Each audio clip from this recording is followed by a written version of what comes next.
Hello everyone, you're in the office with Joseph Skoda. Today I want to talk to a little bit about consistency. Consistency. Doing things consistently on a regular basis. At least as you promised others or that you promised yourself. I'm going to take these glasses off because I'm still in denial. I don't want to acknowledge that I need glasses from time to time. And why do I need glasses just to look at myself in the camera? I mean, come on, world. So anyways, consistency. We often, let's take parenting for example. You tell your son or daughter if they don't eat all their food, you're going to punish them in one way or another. Of course, when I grew up, punishing us was you didn't leave the table, even if it was overnight until the food was gone. But you punish them, but whatever it is, you don't let them go play outside, or you don't do your homework on time, you can't play outside. Great. And you tell them, that's the consequence for not following through. Now, what happens if you don't let them play outside one time, but the next time they don't finish their food, you still allow them to go outside?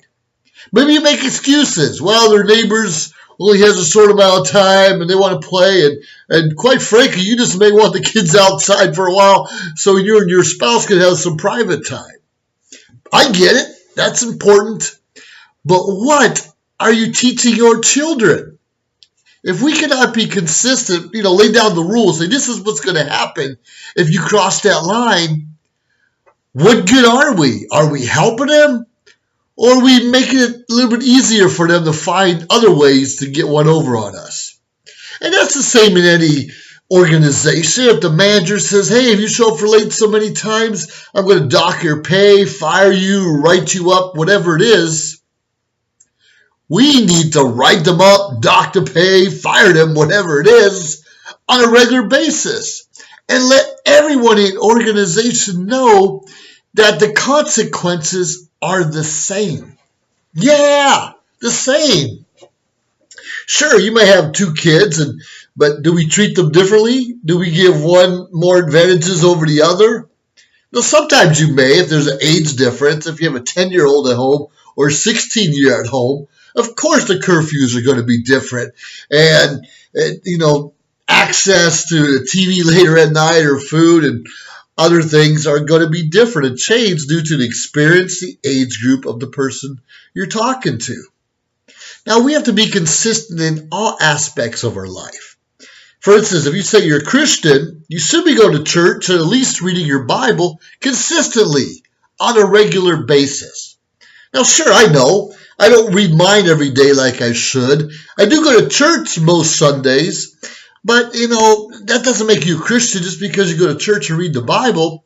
You have to do your best to act a certain way. It doesn't mean you're going to give up drinking. It doesn't mean even gambling. It doesn't mean swearing. But it's a process that we need to go through to be better and learn and do our best to follow Jesus and do what he would do. And he knows we're knuckleheads sometimes and screw things up, but he forgives us, he shows us grace, and we need to forgive others and also show them grace. Consistency.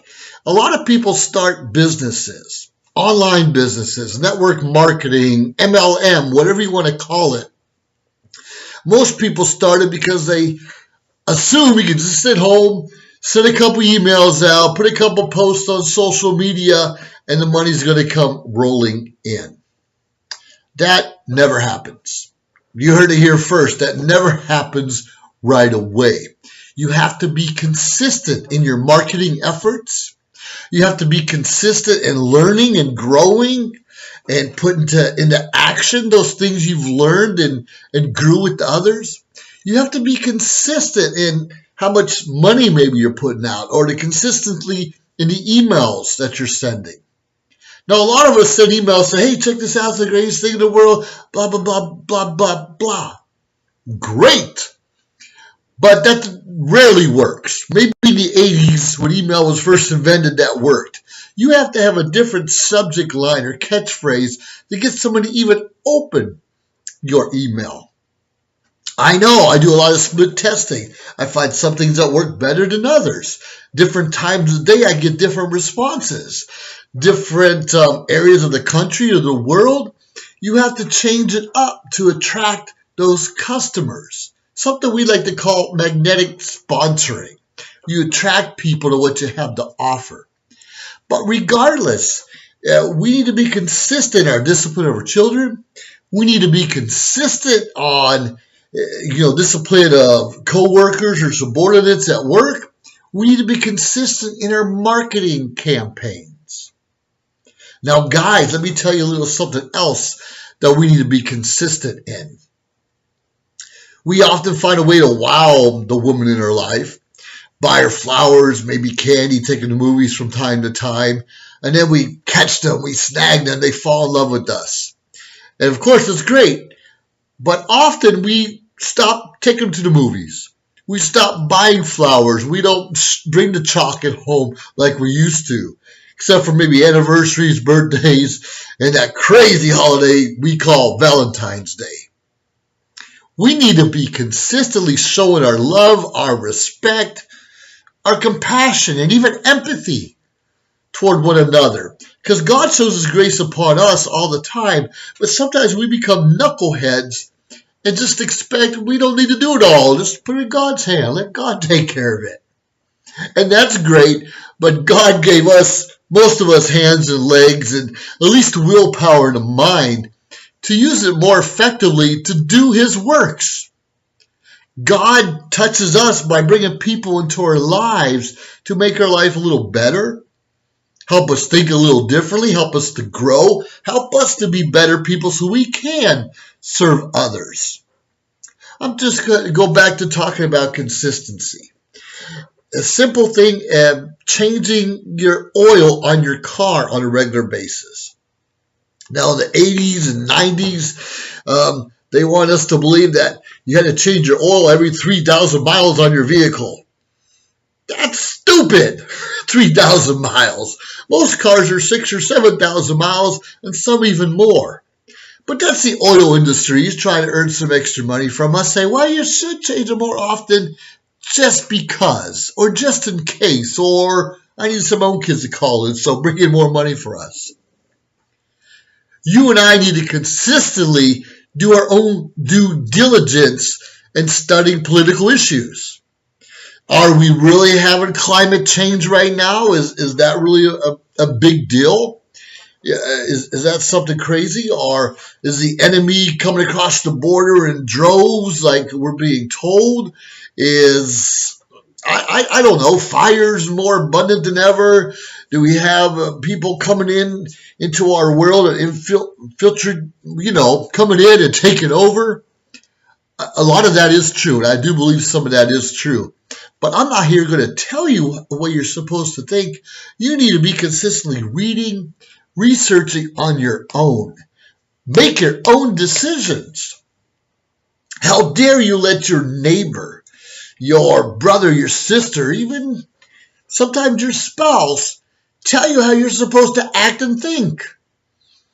Our significant others fell in love with us in the first place because we're independent thinkers. We have our own ideas and we're pretty smart in our own way. Don't lose that. Continually press forward, continuously move ahead and do your search. And let them lead. We have to lead by example, of course. And that's being consistent, not being flaky back and forth. We're either leading or we're following, or what they say, get out of the way. Get out of the way. But we have to do our own diligence, our own studies. We're not dummies. Don't let the rest of the world think all Americans are dummies. Sometimes I feel that way because most of us are not smart in the STEM, the science, the technology, the education or mathematics. A lot of us are not. Engineering, I mean. So let's spend more time studying on the important issues so we can lead, so our communities get the best of all of us, and our children can once again look up to us as human beings, as parents, as making a difference in this world. When you stop pointing fingers, I say it all the time, stop blaming everyone else for your problems, your issues, your car fell apart, you had to pay higher taxes, whatever those issues are. If you don't like your job, go back to school. Learn a new trade. Work a little bit of overtime if you have to. Take some classes at night, and almost everything's available online today. You want more? Work more. You don't have to work 24 hours a day. That's quite stupid. You don't have to work 7 days a week. That's not even smart. Come on, guys. There are different ways. If you have pain and agony and depression, don't just grab a joint and hide in the corner and expect all your troubles to go away. Because when that wears off, you still have the troubles there. If you have pain, you can take CBD oils or exercise and acupuncture and chiropractic services, so many other things. A lot of us have mental issues, and we have to see a psychologist or even a psychiatrist from time to time, but we need to do it consistently. You don't see your chiropractor once a month. You don't see your psych or your counselor every couple months. We have to do it consistently so we can become better physically, mentally, and spiritually. This is Joseph Skoda, just reminding you to be all that you can be and do it consistently. Have a great day.